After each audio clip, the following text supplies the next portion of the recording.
Bonjour à tous, j'espère que vous allez bien. On se retrouve aujourd'hui pour voir un tout petit peu dans l'avenir de Flutter et en l'occurrence un widget qui devrait prochainement arriver. Donc je vous avais déjà fait une vidéo qui ressemblait un tout petit peu qui s'appelait l'Adaptive Layout qui devrait arriver pareil dans les prochaines semaines, mois.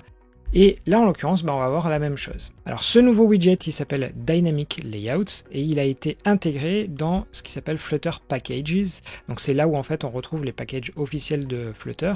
Donc là, vous voyez ici, il y en a certains que vous devez connaître comme GoRouter ou voilà plein d'autres. Et en l'occurrence, eh bien, il y a maintenant un Dynamic Layouts. Et ce Dynamic Layout, il est lié à une spec que vous voyez ici. Je vous la mettrai en lien.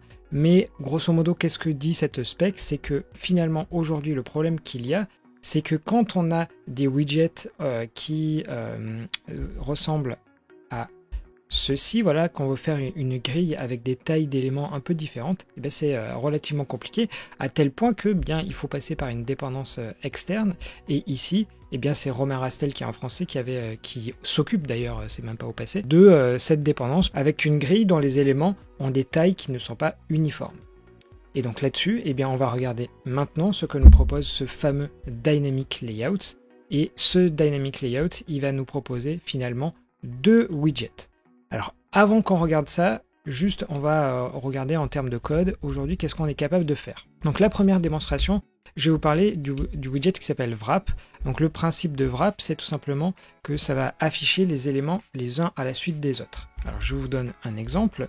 Alors on va pas prendre ça et on va plutôt se dire que je veux me créer une liste de par exemple 100 éléments et dans cette liste on va afficher index.toString, voilà, parfait. Et hop, voilà, et je vais basculer même en plein écran, comme ça vous verrez mieux. Ce que je vais simplement rajouter, c'est mettre des tailles d'éléments dynamiques. Donc voilà, ici j'avais préparé ça. Donc là, qu'est-ce qui va se passer? Vous voyez, j'ai des éléments qui vont s'afficher les uns à la suite des autres, avec des tailles qui voilà, qui à chaque fois grossissent. Sachant que, vous voyez, donc là le principe, le 5, n'ayant pas suffisamment de place à côté du 4, eh bien il va automatiquement à la ligne, et ainsi de suite. Le seul problème du wrap, c'est que comme vous voyez, j'ai pas la possibilité de scroller. Donc la manière de corriger ça, c'est tout simplement de le mettre dans une single chain scroll view, auquel cas, hop, voilà, ça se met à scroller. Mais le problème que vous voyez ici, c'est que bien le problème du wrap avec un list generate, c'est qu'il est obligé de calculer tous les éléments pour finalement pouvoir s'afficher à l'écran. Alors qu'en réalité, ici, vous voyez qu'on s'arrête au 13. Donc c'est un peu dommage de calculer 100 éléments, sachant qu'on n'en a pas besoin d'autant. Et dans un premier temps, on va regarder la première démo que eux mettent à disposition, qui s'appelle Dynamic Grid View. Alors pour info, comment est-ce que vous rajoutez cette dépendance? Il faut tout simplement faire un lien vers le Git que vous voyez juste ici. Si vous vous demandez comment est-ce qu'on fait pour ajouter ça, ben c'est tout simple, hein, vous mettez Dynamic Layout Git, l'URL et le pass, parce que si on regarde bien, en fait, au sein de Packages, c'est dans le sous-dossier Packages et le dossier Dynamic Layout. Donc c'est pour ça qu'il faut bien aller récupérer là à l'intérieur cette dépendance. Du coup, si on revient à notre présentation, qu'est-ce que fait notre Dynamic Grid View qui est donc fourni par le Dynamic Layout? Donc vous voyez ici, vous avez un sous-constructeur qui s'appelle Wrap, un constructeur nommé d'ailleurs. Et là-dedans, vous allez lui indiquer des children, exactement comme on a fait avant. La seule différence, c'est que cette fois-ci, on le fait dans une Dynamic Grid View qui elle-même est une liste, est une grille, pardon. Si je relance ma démo, et bien vous voyez ici que, en fait, cette fois-ci, on a une grille, mais avec donc l'équivalent du wrap. Alors je vais peut-être remettre exactement comme j'ai fait tout à l'heure avec les mêmes données à l'intérieur, parce que ça c'est l'exemple qui est fourni dans le Git, mais on va remplacer ça par le code que j'avais tout à l'heure, qui finalement va ressembler exactement à la même chose, sauf que cette fois c'est géré par une grid view. Alors ici vous voyez qu'ils ont rajouté simplement des espaces entre chaque, c'est pour ça qu'il y a ça, mais je l'enlèverai, on retomberait comme tout à l'heure.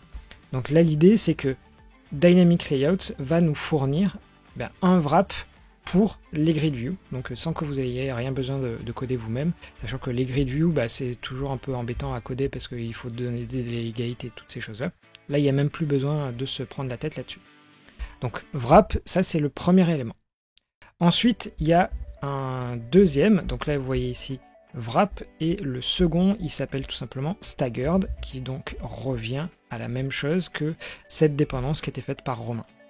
Alors là-dessus, je vais vous copier la démo.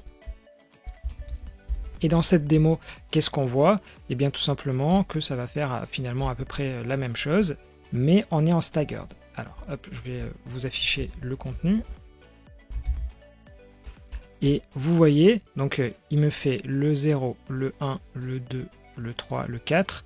Et normalement, si ça avait été une grille normale, ça aurait dû me donner, donc le plus grand de cette ligne, ça aurait été comme ça. Donc il y aurait eu, voilà, ici, une séparation, ça aurait fait 0, 1, 2, 3, 4, et en dessous de là, il y aurait eu 5, 6, 7, etc. etc. Alors que là, une staggered grid view, c'est peu importe la taille des éléments, on essaye de tous les afficher à l'écran. Donc vous voyez, ça donne cet effet-là. Et plus besoin du coup de passer par la bibliothèque de Romain au final, parce que ça serait intégré là-dessus. Et donc voilà, c'est finalement à peu près la seule chose que vous ayez à savoir sur cette bibliothèque. Donc ce qu'il faut savoir, juste avant qu'on termine, est-ce que vous pouvez l'utiliser? À peu près ça fonctionne, dans ce que j'ai pu tester, ça marche. Par contre, ce qu'il faut savoir, c'est que le code qui est mis à disposition ici, c'est une sorte de démo pour cette proposition-là. Donc c'est-à-dire que c'est pas encore stable au point que vous puissiez l'utiliser tous les jours. Vous pouvez normalement, à vrai dire, ça marche à peu près, mais normalement, c'est pas recommandé. Donc l'idée, c'est que ce que moi je vous recommande, c'est de bien suivre cette spec-là.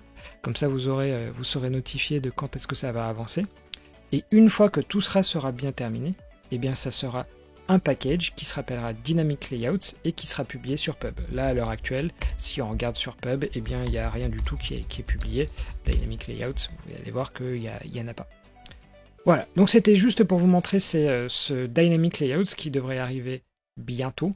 Je vous note, de toute façon je vous le dirai d'une manière ou d'une autre sur la chaîne, soit dans un dev café, soit je sais pas trop comment. N'hésitez pas si vous avez des commentaires. Vous avez pu voir que c'est au final très simple. Voilà, il suffit juste de dire Dynamic Review Staggered et tout vient avec. Pas besoin de se prendre la tête sur les delegates et tous ces trucs là. Si vous avez aimé la vidéo, et bien surtout n'hésitez pas à la liker, et si vous n'étiez pas encore abonné à la chaîne, et bien je vous incite à le faire, comme ça vous verrez plein d'autres tutos, et aussi Dev Café qui est une émission quotidienne. On va s'arrêter là pour aujourd'hui, et moi je vous souhaite tout simplement une bonne journée, je vous dis à bientôt pour d'autres vidéos.